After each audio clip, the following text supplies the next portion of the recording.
हमारे देश में संविधान को नोच लिया गया, इमरजेंसी आपातकाल लाया गया.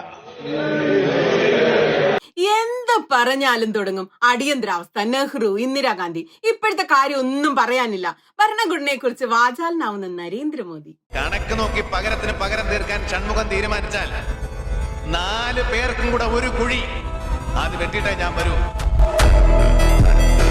ആഹാ, അടിയന്തരാവസ്ഥയും നെഹ്റുവും മുതലാണ് ഭരണഘടനയ്ക്ക് പ്രശ്നമെന്നാണ് മോദി പറയുന്നത്. എന്നാൽ ഇങ്ങനെ ഒരു സാധനമേ വേണ്ടെന്ന് പറഞ്ഞൊരു നേതാവ് നിങ്ങൾക്ക് ഉണ്ടായിരുന്നല്ലോ, ഇല്ലേ മോദി സാറേ? പറ പറ പറ പറ പറ.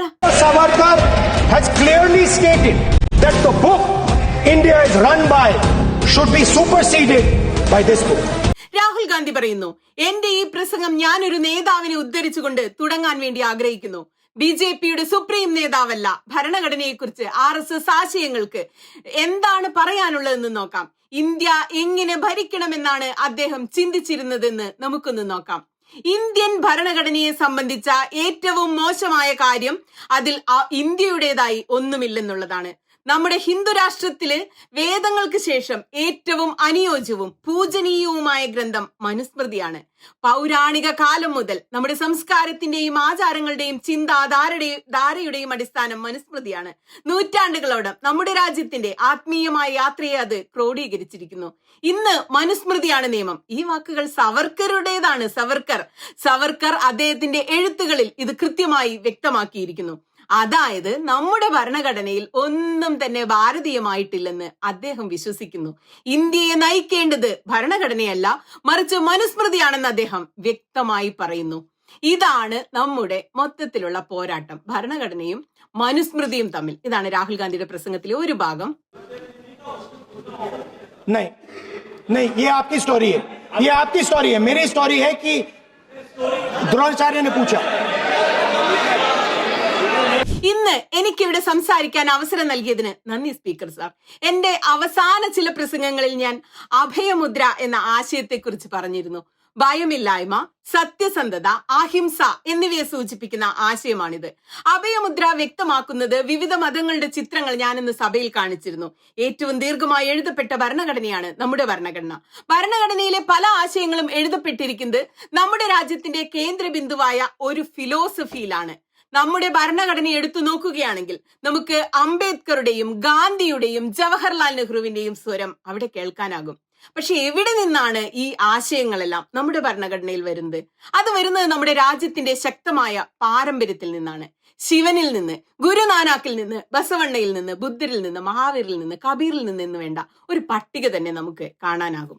ഭരണഘടന ഉയർത്തിക്കാണിച്ചും അതിനെക്കുറിച്ച് പറഞ്ഞും നാം ഏറെ വാചാലരാകുന്നു. തീർച്ചയായും ഭരണഘടന എന്നത് ആധുനിക ഇന്ത്യയുടെ ഒരു രേഖയാണ്. പക്ഷെ പൗരാണിക ഇന്ത്യയെ ഉൾപ്പെടുത്താതെ ഭരണഘടന എഴുതാൻ സാധിക്കുമായിരുന്നില്ല. ഭരണഘടനയെക്കുറിച്ച് സംസാരിക്കുമ്പോൾ ഈ പട്ടികയിലുള്ള എല്ലാവരെയും നാം ഓർക്കുന്നു. അവരുടെ ആശയങ്ങളെല്ലാം അല്പം മാറ്റമുണ്ടെങ്കിലും അടിസ്ഥാനപരമായി ഒന്നാണ്. നമ്മുടെ മുന്നിലിരിക്കുന്നത് വളരെ വ്യത്യസ്തമായ തത്വത്തെ പിന്തുടരുന്നവരാണ്. ഇപ്പോൾ നമ്മൾ എല്ലാവരും ഭരണഘടനയെ സംരക്ഷിക്കുന്നുവെന്ന് കേൾക്കുന്നത് തന്നെ വളരെ നല്ല കാര്യമാണ്. പക്ഷെ ഞാൻ ഒന്ന് ചോദിച്ചോട്ടെ, നിങ്ങളിൽ ആരെങ്കിലും നിങ്ങളുടെ നേതാവിന്റെ വാക്കുകളെ പിന്തുണയ്ക്കുന്നുണ്ടോ? കാരണം ഭരണഘടനയെ സംരക്ഷിക്കുമെന്ന് നിങ്ങൾ പാർലമെന്റിൽ പറയുമ്പോൾ നിങ്ങൾ യഥാർത്ഥത്തിൽ സവർക്കറെ കളിയാക്കുകയാണ് ചെയ്യുന്നത്, അദ്ദേഹത്തെ അധിക്ഷേപിക്കുകയാണ് ചെയ്യുന്നത്, നിങ്ങൾ അദ്ദേഹത്തെ അപകീർത്തിപ്പെടുത്തുകയാണ് ചെയ്യുന്നത്.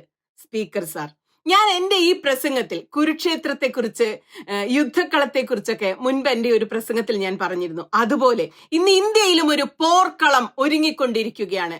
ഒരു ഭാഗത്ത് ഭരണഘടന എന്ന ആശയത്തെ മുറുകെ പിടിക്കുന്ന പോരാളികളായ ഒരു കൂട്ടം മനുഷ്യർ. ഓരോ സംസ്ഥാനത്ത് നിന്നും ഞങ്ങൾക്ക് ഓരോ പോരാളികൾ വീതമുണ്ട്. നിങ്ങൾ ഞങ്ങളോട് തമിഴ്നാട്ടിൽ നിന്നത് ആരാണെന്ന് ചോദിച്ചാൽ ഞങ്ങൾ പറയുന്നത് പെരിയോറാണെന്ന്. കർണാടകയിൽ നിന്ന് ബസവണ്ണ, മഹാരാഷ്ട്രയിൽ നിന്ന് ആരാണെന്ന് ചോദിച്ചാൽ പറയാൻ ഫുലേജി, അംബേദ്കർജി, ഗുജറാത്തിൽ നിന്ന് സാക്ഷാൽ മഹാത്മാഗാന്ധി. അവിടെ സ്പീക്കർ ഇടപെട്ടുകൊണ്ട് എന്തൊക്കെയോ ബഹളം ഉണ്ടാക്കുന്നു. നിങ്ങൾക്ക് ഇഷ്ടമില്ലെങ്കിലും ഇവരെ പ്രീതിപ്പെടുത്തുകയും പ്രകീർത്തിക്കുകയും ചെയ്യേണ്ടി വരുന്നു. വാസ്തവം എന്താണെന്ന് വെച്ചാൽ ഇന്ത്യ എങ്ങനെയാണോ ഭരിക്കപ്പെട്ടത് അതുപോലെ തന്നെ ഭരിക്കണമെന്നാണ് നിങ്ങൾ ആഗ്രഹിക്കുന്നത്. സ്പീക്കർ വീണ്ടും ഇടപെട്ട് കച്ചറ ഉണ്ടാക്കുന്നു. അപ്പൊ രാഹുൽ ഗാന്ധി പറയുന്നു, ഞാൻ അങ്ങോട്ട് വന്നിക്കൊണ്ടിരിക്കുകയാണ്, നിങ്ങൾ ഇത്തിരി ക്ഷമ കാണിക്കണം, ഞാൻ സംസാരിക്കുകയാണ്, ഇത്രയും വലിയ ആകാംക്ഷ ഒന്നും കാണിച്ച് ബഹളം ഉണ്ടാകില്ല, ഞാൻ പ്രസംഗം തുടരട്ടെ എന്ന്. സ്പീക്കർ സാർ, ഞാൻ ചെറുതായിരുന്നപ്പോൾ ഡൽഹിക്ക് ചുറ്റും ഒരു കാടുണ്ടായിരുന്നു. ഇന്ന് ഇവിടെ താമസിക്കുന്നവർക്ക് അത് ശരിക്കും ഒരു അതിശയമായി തോന്നാം. കാരണം എയിംസിന്റെ തൊട്ടുപുറകിലാണിരുന്നു ഈ കാട് ആരംഭിച്ചിരുന്നത്. റെയിൽവേ മ്യൂസിയത്തിന്റെ അവിടെ നിന്നും കാട് ആരംഭിച്ചിരുന്നു. അങ്ങനെ ഒരു കാട്ടിൽ വർഷങ്ങൾക്ക് മുന്നേ ഒരു 6-7 വയസ്സുള്ള ഒരു ബാലൻ പുലർച്ചെ 4 മണിക്ക് എഴുന്നേറ്റ് അമ്പെയ്ത്ത് അഭ്യസിക്കുമായിരുന്നു. മണിക്കൂറുകളോളമാണ് അവൻ ധനുഷ് വിദ്യ അഭ്യസിച്ചു കൊണ്ടിരുന്നത്. അവൻ അതൊരു തപസ്യയായിരുന്നു ശരിക്ക്. ബഹളം വെക്കുന്ന പ്രതിപക്ഷത്തോട് രാഹുൽ പറയുന്നുണ്ട്, അതാണ് നിങ്ങൾക്ക് ഞാൻ പറഞ്ഞാലൊന്നും മനസ്സിലാവാത്ത, ഒച്ചയുണ്ടാക്കാതിരിക്കുക, അമ്പെയ്ത്തൊരു തപസ്സാണ്, തപസ്സിൽ നമ്മുടെ ശരീരം ചുട്ടുപഴുക്കും. ഈ ബാലനെ കുറിച്ച് ജനങ്ങൾ അറിയാൻ തുടങ്ങി. അവൻ ഗുരുവിന്റെ അടുത്ത് ചെന്നു. അവനായിരുന്നു ഏകലവ്യൻ. അവൻ തന്റെ മാനസ ഗുരുവായ ദ്രോണാചാര്യരോട് പറഞ്ഞു, ഗുരു, വർഷങ്ങളായി ഞാൻ ധനുഷ് പ്രയോഗിക്കാൻ പരിശീലിക്കുന്നു. എന്റെ സർവ്വശക്തിയും ഞാൻ അതിനുവേണ്ടി ഉപയോഗിച്ചിട്ടുണ്ട്. നിങ്ങൾ എന്നെ സഹായിക്കണം, നിങ്ങൾ എന്റെ ഗുരുവാകണം. പക്ഷെ ദ്രോണാചാര്യർ പറഞ്ഞത്, നീ ഉയർന്ന ജാതിയിൽ പെട്ടതല്ല, അതുകൊണ്ട് എനിക്ക് നിന്റെ ഗുരുവാകാൻ പറ്റില്ലെന്നാണ്. നീ ഇവിടെ നിന്ന് പോകണമെന്ന് പറഞ്ഞതോടെയാണ് ഏകലവ്യൻ തിരിച്ചു പോകുന്നത്. വീണ്ടും തന്റെ പരിശീലനം ഏകലവ്യൻ ഒറ്റയ്ക്ക് തുടരുന്നു. ദ്രോണാചാര്യർ പാണ്ഡവർക്കൊപ്പം ആ കാട്ടിലൂടെ സഞ്ചരിക്കുന്നു. അപ്പൊ ഒരു നായ കുരയ്ക്കുന്നു. നിങ്ങൾ ഈ കഥയൊക്കെ മുൻപ് പലതവണ കേട്ടവര് തന്നെയായിരിക്കും, എന്നാലും ഞാൻ ഒന്നുകൂടെ ഈ കഥ പറഞ്ഞുകൊണ്ടിരിക്കുകയാണ്. നായ കുരയ്ക്കുകയായിരുന്നു. പെട്ടെന്ന് അത് തന്റെ കുര നിർത്തി. ദ്രോണരും പാണ്ഡവരും നായയുടെ അടുത്ത് ചെന്ന് നോക്കിയപ്പോൾ അമ്പിന്റെ ഒരു വലയത്തിൽ ഈ നായ പെട്ടിരിക്കുകയാണ്. നായയുടെ വാലിലും ഒരു അമ്പ് കൊണ്ടിട്ടുണ്ടായിരുന്നു. നായ ശാന്തനായിരുന്നു, പക്ഷെ നായക്ക് യാതൊരു പരുക്കും ഉണ്ടായിരുന്നുമില്ല. ഏകലവ്യൻ നായയെ ഹിംസിക്കാതെ തന്നെ ആ നായയെ നിശബ്ദനാക്കിയ രംഗമായിരുന്നു അത്. ദ്രോണർ വന്ന് കണ്ടയുടനെ, നിന്നെ ഇത് ആരാണ് പഠിപ്പിച്ചതെന്ന് ചോദിക്കുന്നു. അങ്ങ് എന്റെ ഗുരുവാകാൻ വിസമ്മതിച്ചതോടെ ഞാൻ അങ്ങയുടെ മണ്ണിൽ ഒരു മൂർത്തി ഉണ്ടാക്കി, അങ്ങയുടെ ഒരു പ്രതിമയുണ്ടാക്കി, അതിന്റെ മുന്നിൽ നിന്ന് ഒറ്റയ്ക്ക് പരിശീലിച്ചതാണെന്ന് ഏകലവ്യൻ മറുപടി പറയുന്നു. ദ്രോണാചാര്യർക്ക് സന്തോഷമായില്ല. അദ്ദേഹം ഉടനടി ഏകലവ്യനോട് പറഞ്ഞു, നീ ഇപ്പൊ തന്നെ എനിക്ക് ഗുരുദക്ഷിണ തരണം, ഇതിങ്ങനെ വിട്ടാ പറ്റില്ല എന്ന് ദ്രോണർ തീരുമാനിക്കുന്നു. ഭരണപക്ഷം രാഹുലിനോട് പരിഹസിച്ച് ചോദിക്കുന്നു, അല്ല കഥ കഴിഞ്ഞോ എന്ന്. അതിന് രാഹുൽ പറയുന്ന മറുപടി, ഇത് നിങ്ങളുടെ കഥയാണ്, എന്റെ കഥ വരുന്നേ ഉള്ളൂ എന്നാണ്. അപ്പൊ ഗുരുദക്ഷിണയായി ദ്രോണാചാര്യർ ഏകലവ്യന്റെ കഴിവ്, ഭാവി, തള്ളവിരൽ എന്നിവയെല്ലാം ആവശ്യപ്പെടുകയാണ്. ഏകലവ്യൻ തന്റെ തള്ളവിരൽ മുറിച്ച് ഗുരുവിന് ദക്ഷിണയായി നൽകുന്നു. തന്റെ കൈപ്പത്തി ഉയർത്തി കാണിച്ചുകൊണ്ട് രാഹുൽ പറയുന്നു, ഇത് അഭയമുദ്രയാണ്. ഇതിൽ ആത്മവിശ്വാസം, ശക്തി, ഭയമില്ലായ്മ ഒക്കെ എപ്പോഴാണ് വരുന്നത്? അത് കഴിവിൽ നിന്നാണ് വരുന്നത്, അത് തള്ളവിരലിൽ നിന്നാണ് വരുന്നത്. ഇവർ അതിനെതിരാണ്. എങ്ങനെയാണോ ദ്രോണാചാര്യർ ഏകലവ്യന്റെ തള്ളവിരൽ ചോദിച്ച് മുറിച്ചു വാങ്ങിയത്, അതുപോലെ തന്നെ ഇവർ രാജ്യത്തിന്റെ തള്ളവിരൽ മുറിച്ചെടുക്കാൻ വേണ്ടി തയ്യാറെടുക്കുന്നവരാണ്. നിങ്ങൾ ഭാരതത്തിലെ യുവാക്കളുടെ തള്ളവിരൽ മുറിച്ചെടുക്കാൻ നോക്കുകയാണ്. നിങ്ങൾ അദാനിക്ക് ധാരാവി കൊടുക്കുമ്പോൾ ധാരാവിയിലെ ചെറുകിട ബിസിനസ്സുകാരുടെ തള്ളവിരലാണ് നിങ്ങൾ മുറിച്ചെടുക്കുന്നത്. ഇന്ത്യയിലെ തുറമുഖങ്ങൾ, വിമാനത്താവളങ്ങൾ, പ്രതിരോധ വിപണി എല്ലാം അദാനിക്ക് നൽകുമ്പോൾ നിങ്ങൾ അവരുടെ വിരൽ വെട്ടിയെടുക്കുകയാണ്. അന്തസ്സോടെ വ്യാപാരം നടത്തുന്ന ഇന്ത്യയിലെ ചെറുകിട വ്യാപാര സ്ഥാപനങ്ങളുടെ എല്ലാം വിരലുകൾ നിങ്ങൾ അദാനിയോടൊപ്പം വെട്ടിയെടുത്തുകൊണ്ടിരിക്കുകയാണ്. ഭരണഘടനയിൽ നിങ്ങൾ ലാറ്ററൽ എൻട്രി നടത്തുമ്പോൾ രാജ്യത്തുള്ള സകലമാന പട്ടിണി പാവങ്ങളുടെയും പിന്നോക്ക വർഗക്കാരുടെയും യുവാക്കളുടെയും വിരലുകൾ മുറിച്ചെടുത്തുകൊണ്ടിരിക്കുകയാണ്. സ്പീക്കർ സാർ, ഏകലവ്യൻ അതിരാവിലെ പരിശീലനം നടത്തിയതുപോലെ ഇന്ത്യയിലെ മുഴുവൻ യുവാക്കളും പുലർച്ചെ 4-ന് എഴുന്നേറ്റ് പലതരം മത്സര പരീക്ഷകൾക്കുള്ള തയ്യാറെടുപ്പുകൾ ഈ നാട്ടിൽ നടത്തുന്നുണ്ട്. താങ്കൾ അതൊക്കെ കണ്ടിട്ടുണ്ടാവും. പണ്ടൊക്കെ യുവാക്കൾ ആർമിയിൽ ചേരാൻ വേണ്ടി അതിരാവിലെ എഴുന്നേറ്റ് വെയിറ്റ് ചെയ്ത് വെയിറ്റ് ട്രെയിനിങ്ങും ഓട്ട പരിശീലനവും ഒക്കെ നടത്താറുണ്ടായിരുന്നു. അഗ്നിവീർ കൊണ്ടുവന്ന് നിങ്ങൾ ആ യുവാക്കളുടെ വിരലുകൾ മുറിച്ചെടുത്തു. 70 തവണയൊക്കെയാണ് പേപ്പർ ലീക്ക് ചെയ്യപ്പെടുമ്പോൾ നിങ്ങൾ ഭാരതീയ യുവാക്കളുടെ വിരലുകളാണ് മുറിച്ചെടുക്കുന്നത്. ഇന്ന് ഡൽഹിക്ക് പുറത്ത് നിങ്ങൾ കർഷകരുടെ നേരെ കണ്ണീർ വാതകം പ്രയോഗിച്ചിരിക്കുകയാണ്. കർഷകർക്ക് നേരെ നിങ്ങൾ ലാത്തി ചാർജ് നടത്തിക്കൊണ്ടിരിക്കുകയാണ്. കർഷകർ നിങ്ങളോട് MSP ആണ് ചോദിക്കുന്നത്, ശരിയായ വിലയാണ് അവർ ആവശ്യപ്പെടുന്നത്. പക്ഷെ നിങ്ങൾ അദാനിക്കും അംബാനിക്കും നേട്ടമുണ്ടാക്കി കൊടുത്തുകൊണ്ട് കർഷകരുടെ വിരലുകളാണ് മുറിച്ചെടുത്തുകൊണ്ടിരിക്കുന്നത്. ഞാൻ നിങ്ങളോട് അഭയമുദ്ര കാണിക്കുമ്പോൾ നിങ്ങൾ ആ തള്ളവിരൽ മുറിച്ചെടുക്കുമെന്ന് വെല്ലുവിളിക്കുകയാണ് എന്നെ ചെയ്യുന്നത്. ഇതാണ് നമ്മൾ തമ്മിലുള്ള വ്യത്യാസം. അപ്പൊ വീണ്ടും സ്പീക്കർ ഇടപെടുന്നു, കച്ചറ ഉണ്ടാക്കുന്നു. നാം ഇവിടെ സംസാരിക്കുന്നത് ഭരണഘടനയുടെ 75ാം വാർഷികത്തെ കുറിച്ചാണെന്ന് സ്പീക്കർ ഓർമ്മിപ്പിക്കുന്നു. നിങ്ങൾ അതിന്റെ ഗൗരവം കണക്കിലെടുക്കാതെ കഥയൊക്കെ പറഞ്ഞുകൊണ്ടിരിക്കുക, സീരിയസ് ആയി വല്ലതും പറയാന്ന് സ്പീക്കർ പറയുന്നു. പ്രതിപക്ഷം ഇളകി മറിയുന്നു. അപ്പൊ രാഹുൽ ഗാന്ധി ചോദിക്കുന്നു, രാജ്യത്ത് മൊണോപ്പൊളി ആവാമെന്ന് ഭരണഘടനയിൽ എവിടെയെങ്കിലും എഴുതി വെച്ചിട്ടുണ്ടോ? ചോദ്യ പേപ്പർ ലീക്ക് ചെയ്യാമെന്ന് ഭരണഘടനയിൽ എഴുതി വെച്ചിട്ടുണ്ടോ? ഇല്ല. അഗ്നിവീർ കൊണ്ടുവരാമെന്ന് ഭരണഘടനയിൽ എഴുതി വെച്ചിട്ടുണ്ടോ? ഇല്ല. എവിടെയും അങ്ങനെയൊന്നും എഴുതി വെച്ചിട്ടില്ല. അതുകൊണ്ടാണ് ഞങ്ങൾ ഇവിടെ ശബ്ദമുയർത്തേണ്ടി വരുന്നത്. ഇന്ത്യയിലെ യുവാക്കളുടെ കഴിവിന്റെ വിരലറക്കാമെന്ന് ഭരണഘടനയിൽ എവിടെയെങ്കിലും എഴുതി വെച്ചിട്ടുണ്ടായിരുന്നു? കുറച്ച് ദിവസങ്ങൾക്ക് മുമ്പ് ഞാൻ ഹാത്രസിൽ പോയിരുന്നു. ഹാത്രസിൽ 4 വർഷം മുമ്പ് ഒരു പെൺകുട്ടി ബലാത്സംഗത്തിന് ഇരയാക്കപ്പെട്ടിരുന്നു. 3-4 പേർ ചേർന്നാണ് അവളെ ബലാത്സംഗം ചെയ്തത്. 2 ദിവസം മുമ്പ് ഞാൻ വീണ്ടും ആ പെൺകുട്ടിയുടെ കുടുംബത്തെ സന്ദർശിച്ചു, കാര്യങ്ങൾ അന്വേഷിച്ചു. ആ കൃത്യം ചെയ്തവർ ഇന്നും പുറത്ത് വിലസി നടക്കുന്നുണ്ട്. പെൺകുട്ടിയുടെ കുടുംബം വീടിനകത്ത് തടവിലാക്കപ്പെട്ടിരിക്കുകയാണ്, ബന്ധനത്തിലാണ്, അവർ അടച്ചിട്ടിരിക്കുകയാണ്.